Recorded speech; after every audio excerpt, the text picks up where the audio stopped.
அண்ணா கூப்பிட்டுருந்தீங்களாண்ணா? Okay okay. நீ யாட போட்ட? அண்ணா எனக்கு எதுவுமே புரியலண்ணா. ஆமா ஆமா, உனக்கு புரியாது புரியாது. எப்படிடா போட்ட? தனியா போட்டியா இல்லைன்னா குரூப்பா சேர்ந்து போட்டீங்களாடா?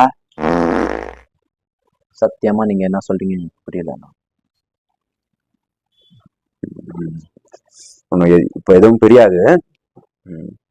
நீ என்ன பண்ண? நான் ஒரு டிபார்ட்மெண்ட் ஈவெண்ட் இருக்கு, அதுல போய் போடுறேன். ஆனா உங்களுக்கு நான் ஒரு யூஸா கூட இருக்க மாட்டேன். டேய், உன்னை கூப்பிட்டு வச்சு பேசுறன்றதுனால நான் கெஞ்சுறேன்னு அர்த்தம் இல்ல. நீ என்ன பண்ணணும் நான் உனக்கு சொல்றேன். எப்படி நான் உனக்கு சொல்றேன், புரியுதா உனக்கு? ஆனா எனக்கு எதுவுமே புரியலண்ணா. ஆமாப்பா, டிபார்ட்மெண்ட் நீ போடவே இல்லப்பா. அப்படியே அந்த டிபார்ட்மெண்ட்ல போட தெரிஞ்ச எண்ணுக்கு இங்க போடுறதுக்கு எவ்வளவு நிமிஷம் ஆகும்? ஆனா நான் போடலண்ணா. வரேன்.